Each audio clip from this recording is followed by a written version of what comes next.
Focus. Ideate. Innovate. Enable.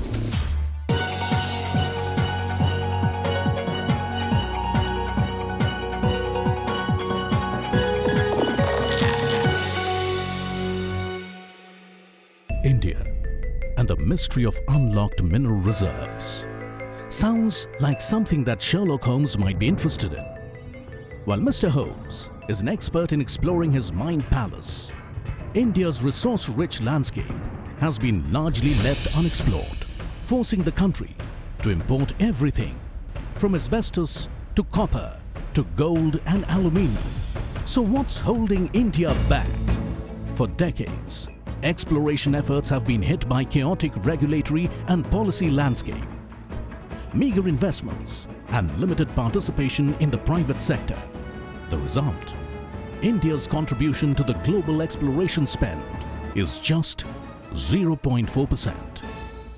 So can the domestic mining industry, which has the potential to add millions of jobs and billions of dollars to India's economy, rise from the proverbial ashes? Presenting the session, Explore in India to Make in India. Focus on metals and minerals on Global Natural Resources Conclave. There is an esteemed panel here, and let me start with you, Mr. Acharya. First of all, what is your sense while we are talking about the kind of potential India has? We are underexplored, there are high reserves here. What is that one opportunity and a challenge that you would want to begin with that India stands on right now? India is poised on an exponential growth path, but to achieve that growth, we have to harness the rich energy potential and the natural resources we have, including mines and minerals. And there, if we go on tapping the thing, first comes is the exploration. On exploration front, we find a lot is to be done, be it hydrocarbon, be it mining. In fact, the past experience shows that with our hydrocarbon policy in place, with the MMDR Act, now the amendment has come 2015, all the things are meant to encourage the exploration, but not many private players are coming forward for exploring the things. We'll have to take a holistic view, what exactly, because sometimes in the exploration, we strike the reserve, we don't strike the reserve, one. And after striking the reserve, perhaps they would expect that they should be given the chance to go on the exploitation and the production aspect also. So a comprehensive policy is required in that. So these are the main challenges so far as getting the private people doing that. On government side, we have a few companies doing it, but the scale on which it is being done, it requires a lot of speed, and basically the machinery that is required to go for unexplored reserves in India, that requires a massive investment, including technology and manpower in this exploration sector. I think we should get Tom into this conversation to begin with. And Tom, we are underexplored, underinvested. The policies take a lot of time, is something Mr. Acharya already pointed at. And we are high population density, but the skill is an issue to start with.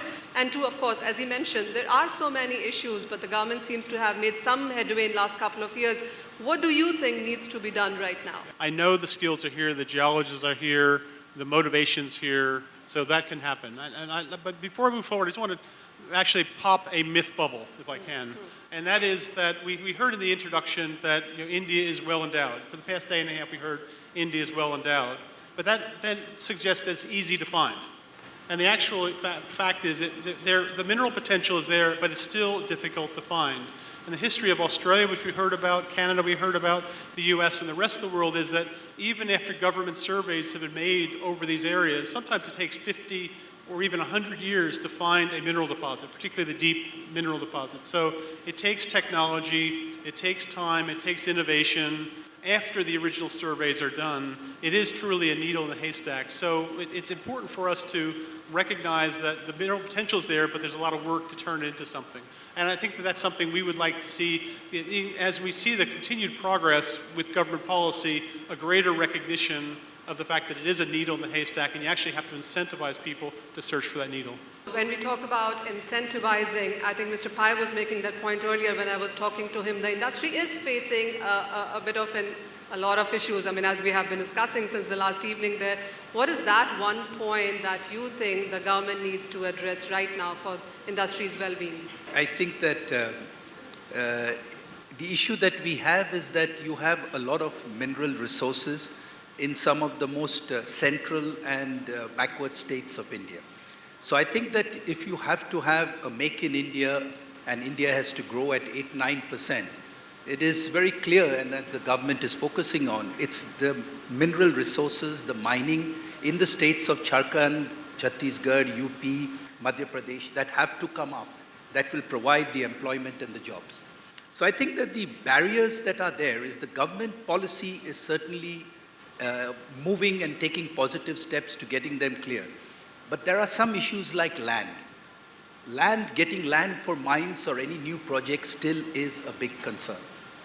Getting forest clearances, and I think that in all these, the government is trying to get land, forest clearances, because there is no mine where there is no forest. All mines have got forests in them. So I think that these are some of the practical issues that we have to resolve. And I echo Tom's point that on the skilling, unfortunately, I think that we have a lot of MBAs and engineers, but what we need in manufacturing and mining is more electricians, more vocational trained people. So I think that, maybe to solve it, electrician should be worth more on the marriage market than an engineer. Mr. Kumar, would you want to take that up on the mining and the land part? Well, I'd like to take up about the marriage market first. You see, the marriage market is determined by the signals which a prospective groom or a bride gives. And so that is how it is determined. And coming to our mining sector, so it is the signals which we are trying to give is what will change the perception and the paradigm. We have gone to an auction-based system, as you all know, in a way that takes away from the private incentive in the normal terms which is available for exploring. How do we see that exploration does not get hit or that exploration is ramped up?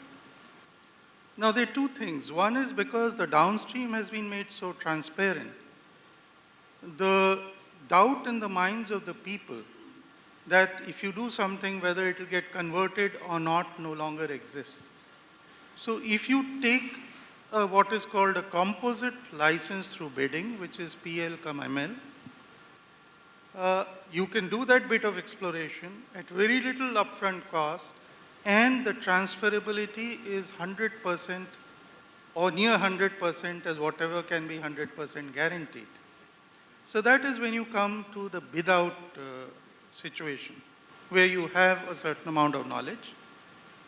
Now we come to the regional and the pre-bidding scenario. Now in that case, we have been taking some steps, and we have brought out a new exploration policy. Essentially, for the private sector, what we've said is that you can get empaneled, and a particular block will be bid out for exploration. Costs will be met by the government. So to that extent, we have de-risked that activity. And an incentive has also been provided that if the exploration finds, if you do find something worthwhile and the block gets auctioned, you get a 0.5% of the reserves estimated. So there is a de-risking and there is a takeaway at the end of it. We have already called for expressions of interest. 18 firms have been empaneled, and this process will be rolled out. We would like more and more people to participate in this process, and we will float an EOI all over again. Now, coming on the government side as to what we are doing about pre-competitive data, We have engaged 3 agencies to do aeromagnetic survey, which will finish up in 17-18 of 2 lakh square kilometers at a height of 80 meters and a line separation of 300 meters, which is what was not done in the country hitherto. We had the line spacing of 1 kilometer or half a kilometer, so on and so forth, very non-uniform manner in which it was done. So we will get very good data on that. That is 2 lakh square kilometers this year, and we have a plan to cover up to 8 lakhs in the next 2 years going forward. So our potential area gets mapped, and as that gets mapped, even in the current year, we are planning to have heliborne surveys, which will further look at the targets and give more data on gravity and other parameters as well.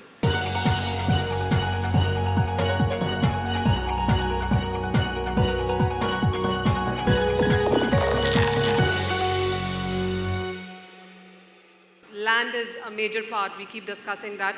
The other, of course, is dependence on imports, as we have been discussing, on how more needs to be done on exploration. For most of the metals, including gold, that is your strong point. We are major consumers, major hoarders, importers, but production is way too less. And what are the challenges that you face in that sense? I think on a lighter note, if I say that the theme of this session was explore in India to make in India, that's what we've been trying to do for the last 14 years, and we are still waiting for the results of all the effort that we've put in. I think the problem in the past has been, to a large extent, being addressed in terms of the new regulations that are coming in. What has held us back, and a lot of junior explorers from coming into the country, is essentially been the permitting regime. It's extremely slow by the time you make an application to the time that the application is granted. It takes, literally years. So, that's possibly why the level of exploration in the country is what it is. It's only about 10% at the moment. But with all these new thoughts and changes coming into the pipeline, one can only hope that things will get better from here on in. What is pleasing, though, is that there is definitely a commitment at the senior level, at the government level, that the industry has a lot of potential, that the country is only being explored up to 10%, that it can make a big contribution in terms of growth going forward into the future, and particularly with gold.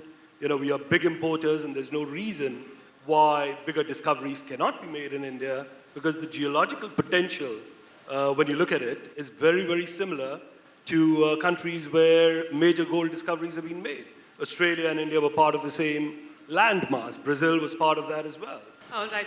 I want to add Mr. Vijaykumar to this conversation. We were chatting during the lunch on how we are so dependent on imports right now, and even as the global MNCs, other companies want to come into India and start doing some business here or invest, or exploration, as you said, there are so many challenges. How do you see we getting ahead of that? Yeah, I think the major issue is how do we incentivize exploration? And India does not have a good track record. Its investment flows in exploration is pitiful. I think they just showed that the inflow is about 0.4% in terms of exploration spend. Global exploration spend in non-ferrous metallic minerals is $12 billion a year. Canada gets 12% of that, that's $1.4 billion. Australia gets something like 14%. India gets 0.4%. Now, we have to do something to raise that figure. You're perfectly right. In the earlier regime, the exploration licenses took years and years because the governments held it up. Now, in the new regime, that thing has been totally solved by auctions. The problem is that, and there is no discretion. There is no discretion. You give out PLs on auction, you get mls on auction. The problem is you have thrown out the exploration baby along with the discretion bathwater. In the process of removing discretion, you have de-linked exploration from mining. Nobody will explore or spend money in exploration in India anymore today, not even the 0.4%, because even if he does explore, he cannot get a mine on that basis. He has to bid for that mine. The new law says only a company which has a net worth of 4% of that, that's $120 million, can even bid. So a junior who finds a big find cannot even bid for that mine at the end of it. So in this kind of system, far from incentivizing exploration, we have totally blocked exploration. The only way left now is through the Mineral Exploration Trust.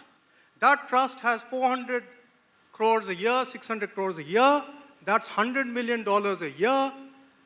And how much is Canada getting? $1.2 billion a year on year for the last 10 years. How are we going to explore? We will not. I would like to invite Peter to join in. Peter, in fact, we know that our natural resources are finite and exhaustible. And scarce resources, we have to use it prudently.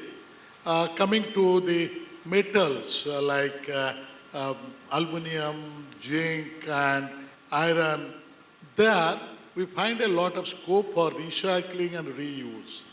What are the best practices internationally available? If you look at commodity prices over the very long run, commodity prices generally decline, which actually is the opposite to scarcity.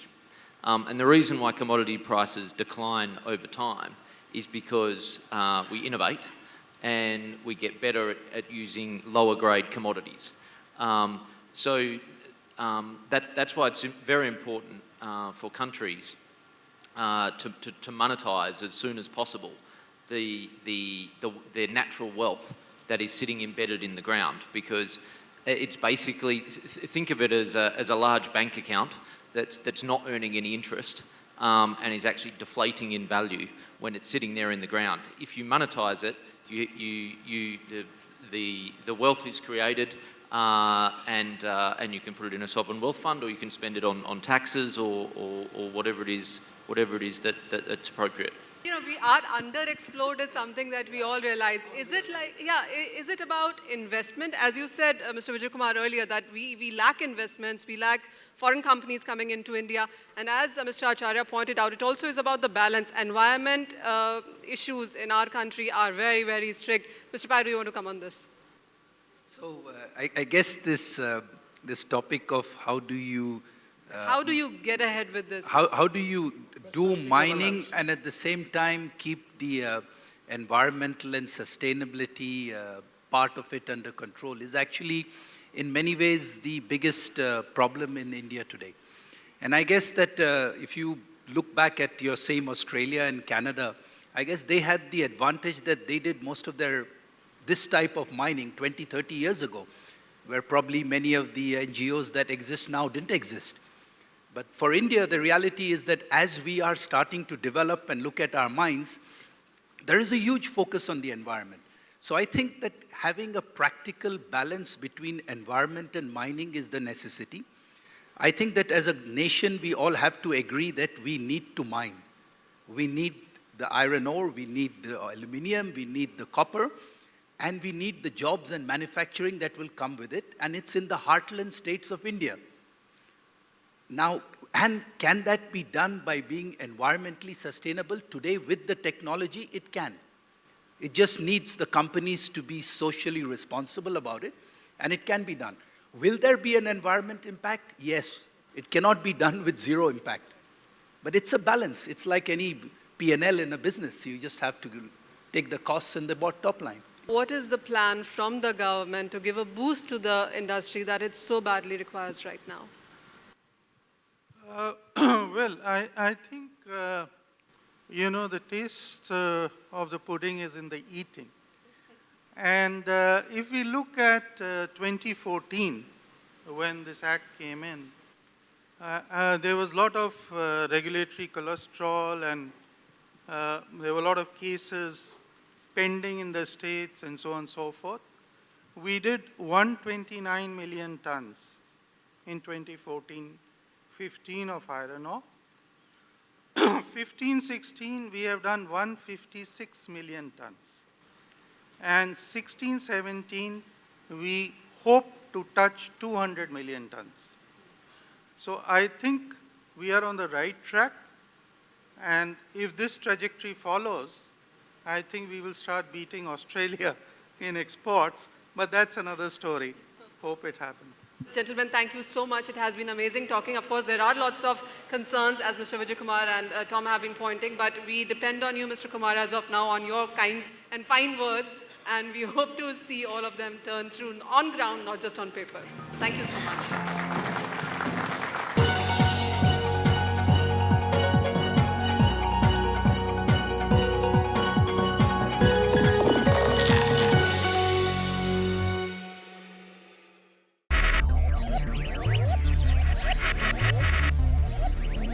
Focus. Ideate. Innovate. Enable.